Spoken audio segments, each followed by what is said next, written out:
Cinta Bernoda Darah, Jilid 12 Bagian 1. Busin tetap hendak mempertahankan diri terhadap tarikan rambut-rambut itu, namun ia seperti seekor lalat terlibat dalam sarang laba-laba. Ia bisa meronta namun tak dapat melepaskan diri. Tarikan rambut-rambut itu makin kuat, dan tenaganya sendiri makin lemah, sehingga sedikit demi sedikit ia mulai tergeser maju mendekati bibir merah dan gigi putih berkilau itu. Sementara itu, wanita iblis itu terkekeh senang, agaknya senang sekali dengan pergulatan dan perlawanan Busin. Hai Hik, cobalah, berontaklah kalau mampu lolos, hai Hik. Hayo kerahkan tenagamu, baik sekali, darahmu menjadi kencang jalannya. Busin meronta-ronta dan memaki-maki, namun sia-sia belaka. Kini ia sudah dekat sekali dengan Siang Mosin Ni, dan ketika wanita itu mendekatkan mulut pada lehernya, diam-diam Busin merasa ngeri sekali. Napas yang panas dan halus terasa pada lehernya, kemudian bibir yang lunak, basah, dan panas itu menempel kulit leher. Busin hanya dapat meramkan kedua matanya, siap untuk menerima maut karena ia maklum bahwa terhadap wanita ini, ia sama sekali tidak dapat melawan. Tiba-tiba bibir yang menempel lehernya itu merenggang dan Siang Mosin Ni terisak.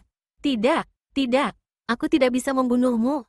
Aku terlalu cinta padamu. Ah, Busin, mengapa kau tidak mau membalas cintaku?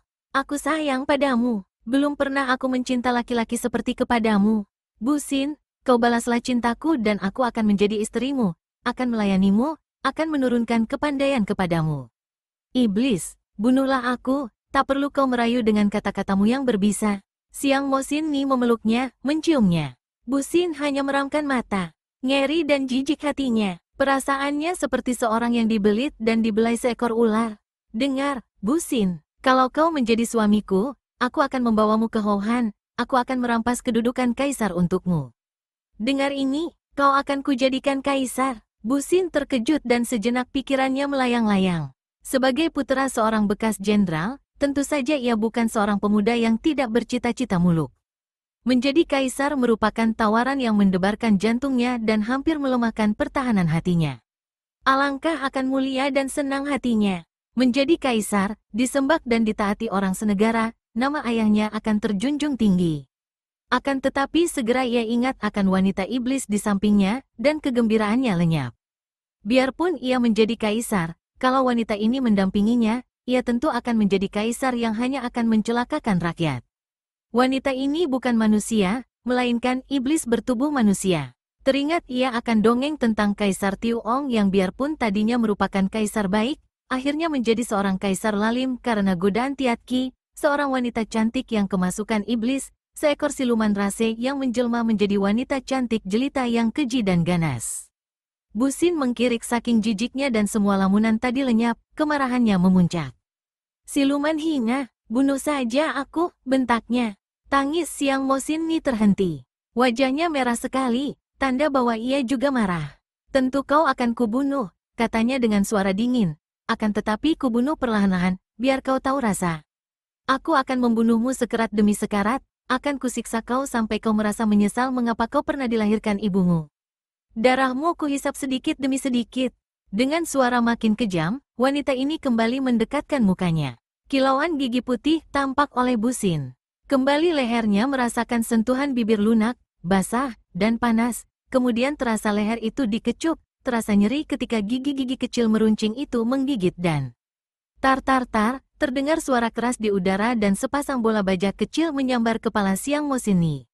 Iblis betina ini kaget sekali. Merenggutkan mukanya dari leher Busin, menoleh. Siang Mosin Ni iblis jahanam. Keji sungguh kau, terdengar bentakan wanita yang marah sekali. Busin Koko, jangan takut, aku datang. Kembali sepasang bola baja yang berada di ujung cambuk itu menyambar, mengarah jalan darah di punggung Siang Mosin Ni.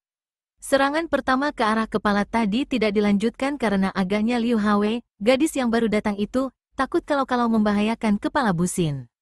Melihat datangnya serangan yang amat berbahaya ini, Siang Mosin Ni tidak berani memandang rendah. Dari sambaran sepasang bola baja itu ia cukup maklum bahwa gadis aneh ini memiliki kepandaian yang cukup tinggi. Apalagi diingat bahwa gadis ini adalah putri ketua bengkel, tentu saja lihai. Siang Mosin Ni marah sekali, memekik liar dan tiba-tiba rambutnya yang tadi membelit-belit tubuh Busin melepaskan pemuda itu menyambar ke belakang, sebagian menangkis senjata lawan, sebagian lagi menyambar ke arah jalan darah membalas serangan. Adapun busin yang dilepas oleh libatan rambut-rambut itu, berdiri terhuyung-huyung. Akan tetapi hanya sebentar, karena ia segera dapat memulihkan tenaganya. Tangannya meraba leher dan ternyata lehernya berdarah sedikit. Untung Liu Hawei datang, kalau tidak. Adik Liu Hawei, mari kita basmi siluman betina jahat ini, bentaknya. Pada saat itu, Liu Hawei sudah memutar senjatanya merupakan bentuk payung hitam yang menangkis semua serangan rambut Xiang Moxin. Begitu bertemu dengan gulungan sinar senjata berupa payung ini, rambut Xiang Moxin kena dikebut bertebaran sehingga iblis itu terkejut sekali. Hebat juga puteri bengkau ini. Busin Koko, kau pakailah ini. Liu Hawei melompat ke arah Busin dan menyerahkan sebatang pedang. Tentu saja Busin girang bukan main. Dalam menerima pedang itu, jari-jari tangannya bersentuhan dengan jari-jari tangan Liu Hawei.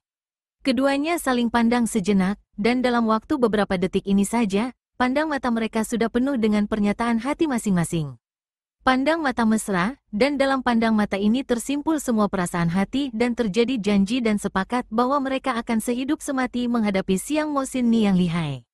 Terima kasih, Moi Moi. Mari kita gempur dia. Xiang Moxin berdiri memandang. Ia dapat melihat dan dapat merasakan apa yang terkandung dalam sikap kegembiraan mereka dan pandang mata yang mesra itu. Kemarahannya memuncak dan ia begitu terserang panas hati sehingga ia hanya berdiri tegak, seakan-akan lupa bahwa ia berhadapan dengan dua orang lawan yang harus segera ia terjang. Kalian, keparat. Bocah si Liu kau mencinta Busin.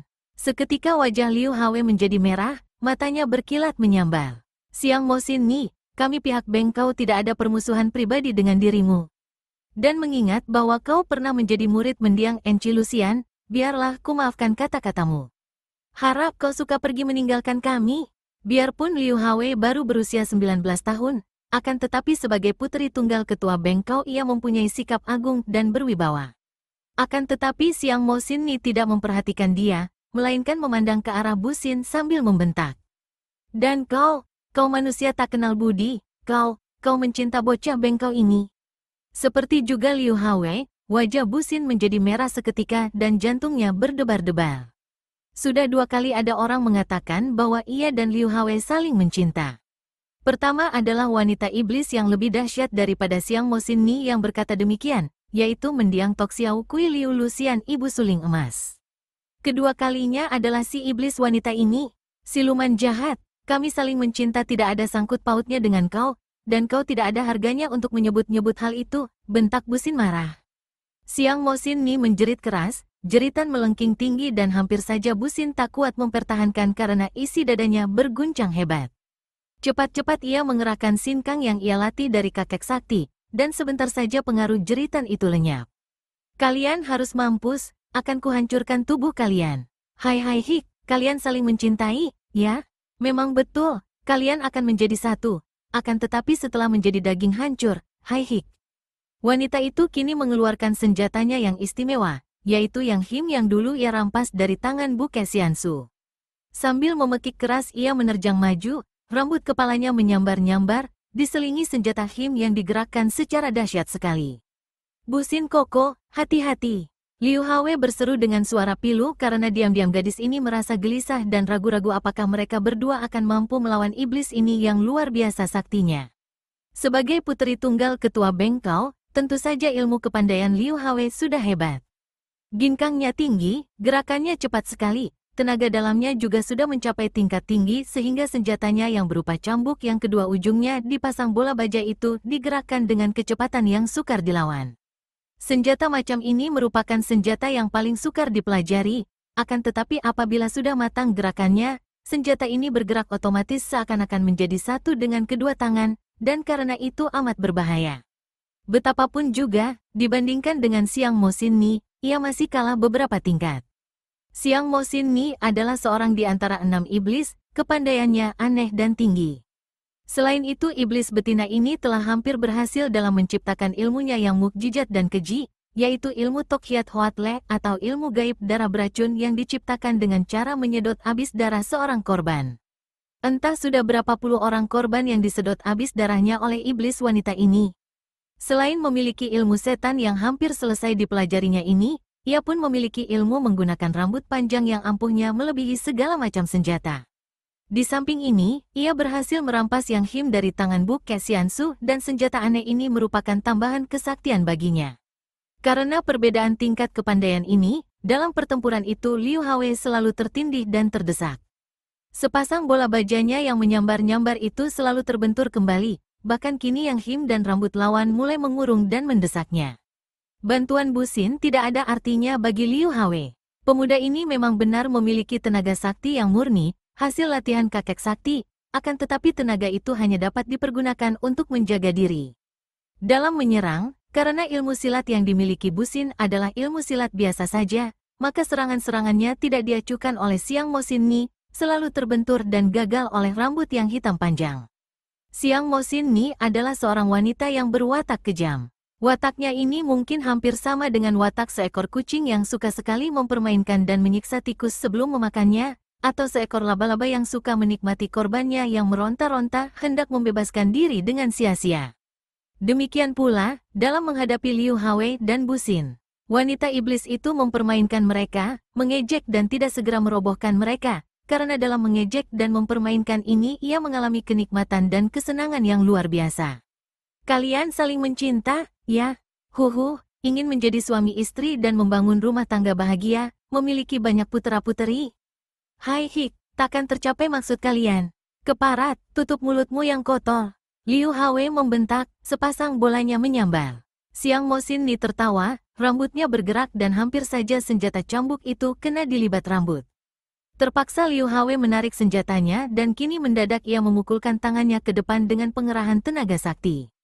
Inilah pukulan jarak jauh yang hanya dimiliki oleh kaum bengkau.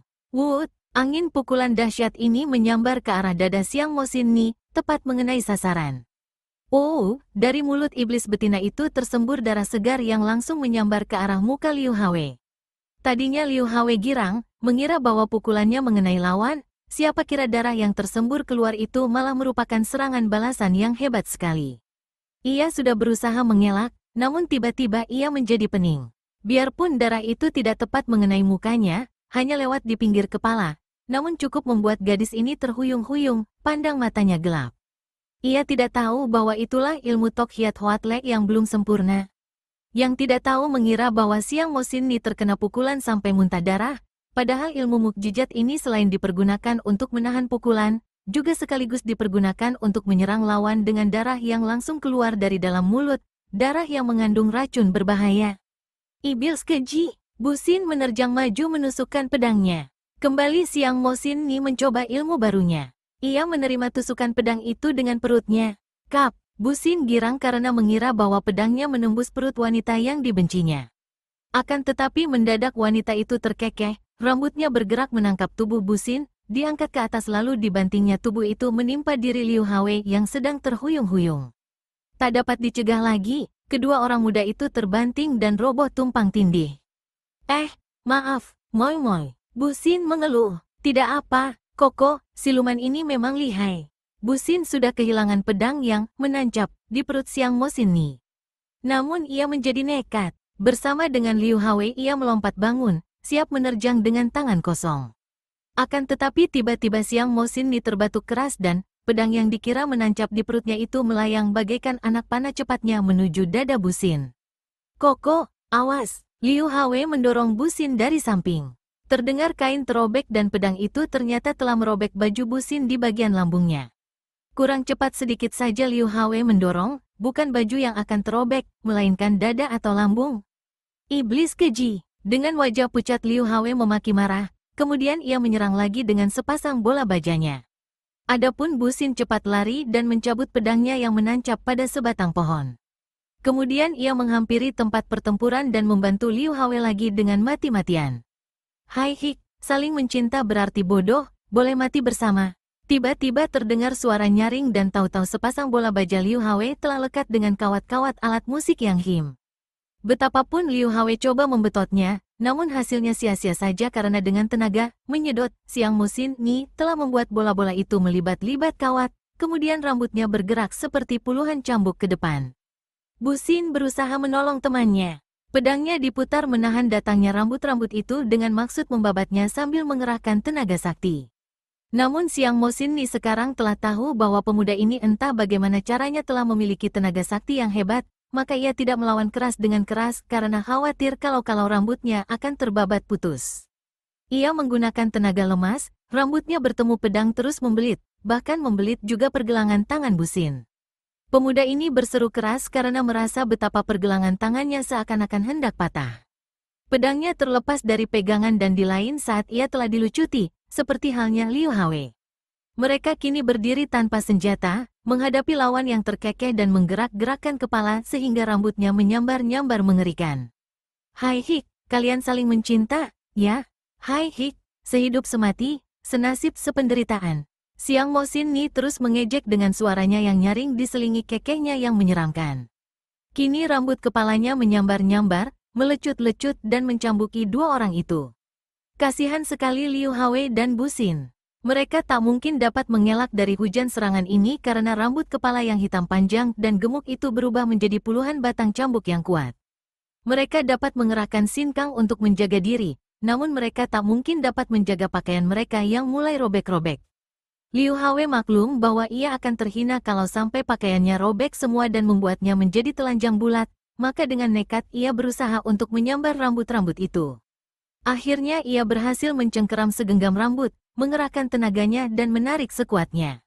Siang Mosinni menjerit karena segenggam rambutnya telah jebol dari kulit kepala. Ia seperti setan sekarang. Rasa nyeri membuatnya marah sekali dan di lain saat kedua tangan Liu Hwe telah dibelit rambut sampai tak dapat bergerak lagi. Lalu cambuk-cambuk rambut itu melecut-lecut tubuhnya dari segenap penjuru. Gadis ini hanya dapat meramkan mata agar mata itu tidak terkena hantaman rambut, akan tetapi pakaiannya mulai robek-robek tidak karuan. Betapa hancur hati Busin menyaksikan gadis yang merampas kasih sayangnya itu mengalami siksaan itu. Namun apa dayanya, ia sendiri juga tidak terlepas daripada siksaan cambuk-cambuk rambut yang halus dan harum itu, tetapi yang melecut dengan tajamnya, yang merobek pakaiannya, dan sedikit saja ia mengurangi pengerahan sinkang, kulitnya tentu akan robek-robek pula. Bocah si Liu, bersiaplah untuk mampus, tiba-tiba Siang Mosinni berseru keras. Siang Mosinni, aku tidak takut mampus. Akan tetapi, sekali kau berani mengganggu kami, ayah pasti akan mencarimu dan mencabuti semua urat dari dalam tubuhmu. Hai Hik, siapa takut terhadap Beng Kaucu? Tua bangka itu boleh saja datang, ku bikin mampus sekalian. Gugup sekali hati Busin sehingga lecutan rambut itu kini mulai merobek kulitnya karena saking gugup dan bingung melihat gadis yang dicintanya terancam, pengerahan tenaganya mengendur. Siang Mosinni, kalau kau berani mengganggu dia, kakakku suling emas tentu akan menghancurkan kepalamu. Siang Mosinni mendengus, siapa takut suling emas? Dia mau apa? Lihat, kubunuh sekarang juga bocah si Liu kekasihmu ini, suling emas bisa berbuat apa? Iblis betina itu mengangkat tangan kirinya, siap menghantam kepala Liu Hwe. Akan tetapi tiba-tiba ia menjerit, tubuhnya terangkat ke atas dan sebelum iblis betina ini tahu apa yang terjadi, tubuhnya sudah tergantung di atas pohon. Kiranya ada orang yang tadi menariknya ke atas dengan cara mencengkeram rambut-rambutnya, dan kini orang telah mengikatkan ujung rambutnya pada batang pohon yang tinggi di atasnya. Ketika ia melirik ke atas dengan heran, ternyata yang melakukan perbuatan ini bukan lain adalah suling emas. Dengan kaget Siang Mosinni hendak melepaskan diri, akan tetapi tiba-tiba berkelebat sinar kuning dan punggungnya telah tertotok ujung suling sehingga ia tidak mampu bergerak lagi. Siang Mosinni, di mana-mana kau hanya membikin onar, seru suling emas dengan suara dingin dan marah ketika ia melirik ke arah Liu Hwe yang kini berlutut di tanah dengan muka merah sambil berusaha menutupi tubuhnya yang setengah telanjang, dan Busin yang juga robek-robek pakaiannya, bahkan mandi darah oleh lecutan-lecutan tadi. Towako, seru Busin dengan girang sekali. Suling emas tidak dapat menjawab karena pada saat itu Siang Mosinni sudah memaki-makinya. Suling emas, kau pengecut hina dina. Kau menyerangku dengan cara pengecut. Hayo lepaskan aku dan kita bertanding sampai selaksa jurus. Cih, kau laki-laki apa?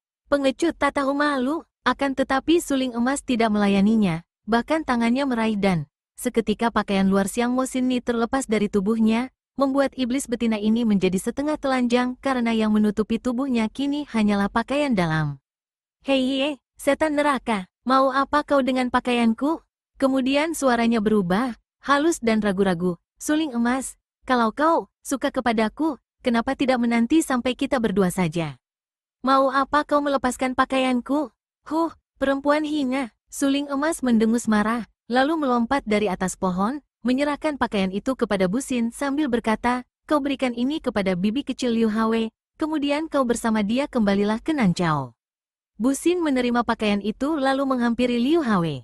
Sebagai seorang laki-laki gagah yang memegang kesopanan, ia membuang muka tidak mau memandang Liu Hwe yang setengah telanjang itu, hanya menyodorkan pakaian sambil berkata, Hwe Moi, cepat pakailah ini.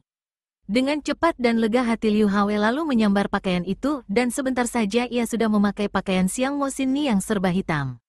Untung baginya, bentuk tubuh iblis betina itu ramping dan sama dengan tubuhnya sehingga pakaian itu pas betul. Bu Song, kau bunuh saja perempuan jahat itu, Liu Hwe berkata sambil menghampiri suling emas. Hai Hik, kau yang pengecut tak tahu malu, Siang Mo Xin Ni memaki. Lepaskan aku dan kalian akan kubunuh mampus semua. Bibi kecil Liu Hwe, harap kau dan Sinte atau adik Sin suka cepat kembali ke Nanchao. Iblis ini biar aku yang menghadapinya.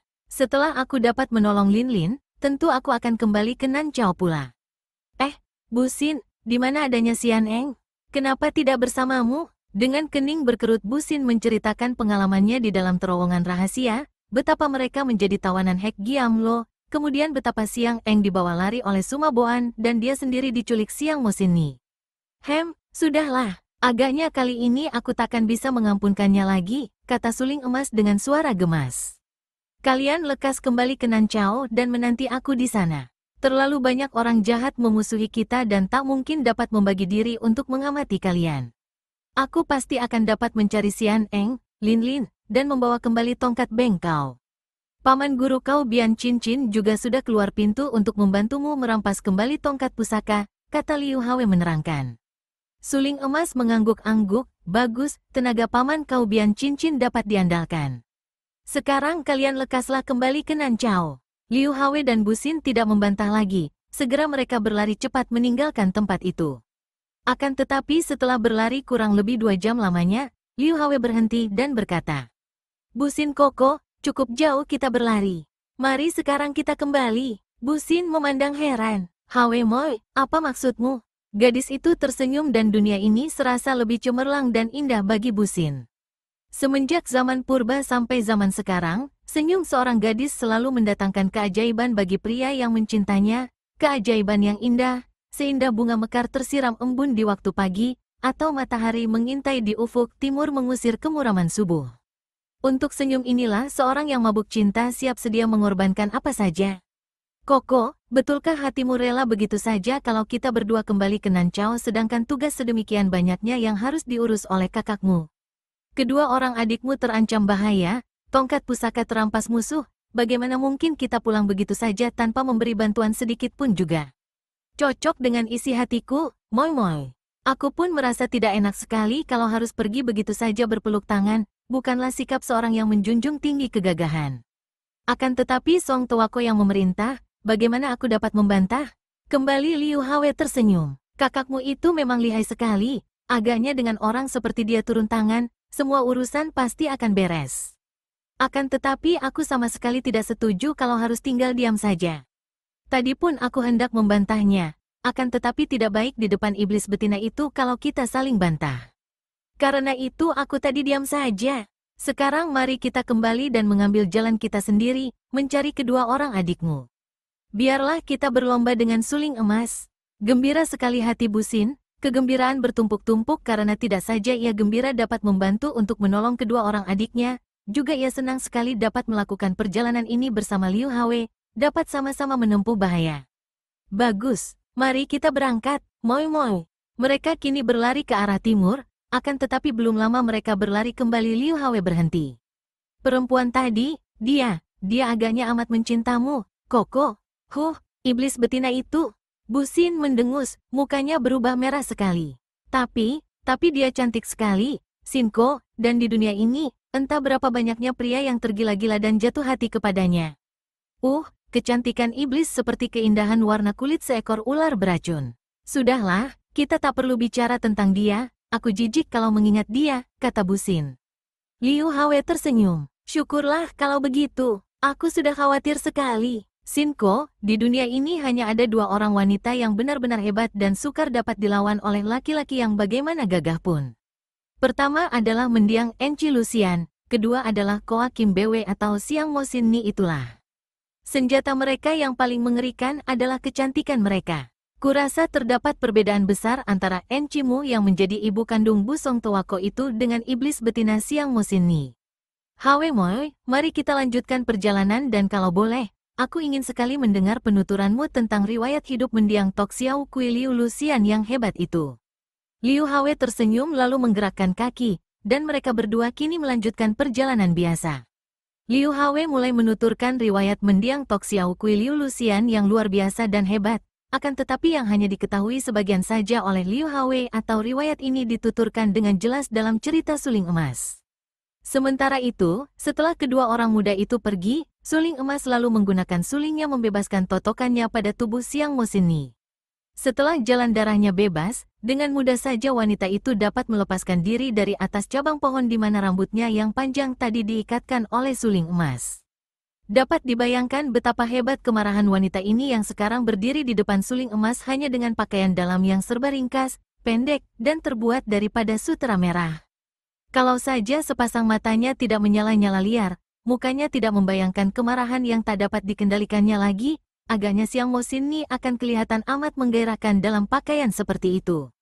Masih untung baginya, rambut yang hitam panjang riap-riapan membantu pakaian dalam yang kurang cukup menutupi bagian-bagian tubuhnya itu. Keparat, jahanam, kau terlalu menghinaku, kau harus mampus. Kata-katanya sukar sekali keluar di antara dengus napasnya yang panas. Kedua kakinya bergerak maju perlahan-lahan, kedua tangannya berkembang, jari-jari tangannya seperti kuku harimau hendak mencengkeram, ujung rambutnya yang terlalu panjang terseret di atas tanah. Suling Emas mengerutkan keningnya dan melangkah mundur. Siang Mo Sin Ni, ingat, kini belum waktunya kita mengadu kepandaian untuk menentukan siapa yang lebih unggul. Tunggu nanti tiba saatnya di puncak Taisan, aku akan mewakili mendiang ibu kandungku. Kita lihat siapa yang lebih kuat. Tidak peduli, kau harus mampus sekarang juga. Kau terlalu menghinaku, kau sombong. Dengan apa kau hendak membunuhku? Dengan rambutmu, ataukah dengan alat him yang kau curi dari Bu Kesiansu? Tidak akan ada gunanya, Siang Mo Sin Ni. Lebih baik kau bertapa lagi memperdalam ilmumu agar kelak di puncak Taisan kau dapat melayaniku sedikitnya 100 jurus. Suling Emas, kaulah yang sombong. Kau kira aku tidak memiliki ilmu untuk membunuhmu? Nah, kau terimalah ini. Tiba-tiba sekali wanita itu membuka mulutnya dan sinar merah yang panjang kecil bagaikan seekor ular merah menyambar dari dalam mulut itu ke arah Suling Emas. Pendekar ini terkejut juga, tidak mengira bahwa wanita iblis ini memiliki kepandaian seaneh ini yang selamanya belum pernah ia lihat atau dengar. Cepat ia miringkan kepala, tidak berani menyambut benda yang menyambar ke arah mukanya itu. Benda itu menyambar lewat kepalanya, akan tetapi alangkah terkejutnya ketika tiba-tiba pandang matanya berkunang dan napasnya menjadi sesak. Kiranya benda berupa sinar merah itu adalah darah. Darah hidup, darah yang mempunyai pengaruh hebat sekali, yang membuatnya tiba-tiba menjadi pening. Sebelum Suling Emas dapat mengusir kepeningannya, tiba-tiba angin bertiup dari depan, alat musik him sudah menghantam ke arah kepalanya dibarengi suara kekeh tertawa yang seram. Aih! Suling Emas mengumpulkan semangat, menjatuhkan diri ke kiri sehingga sambaran alat him itu tidak mengenai dirinya. Akan tetapi pada saat itu, selagi ia masih nanar, tahu-tahu tubuhnya sudah terlibat oleh rambut yang amat kuat, yang melibat kaki tangan dan lehernya bagaikan puluhan ekor ular yang mengeroyoknya.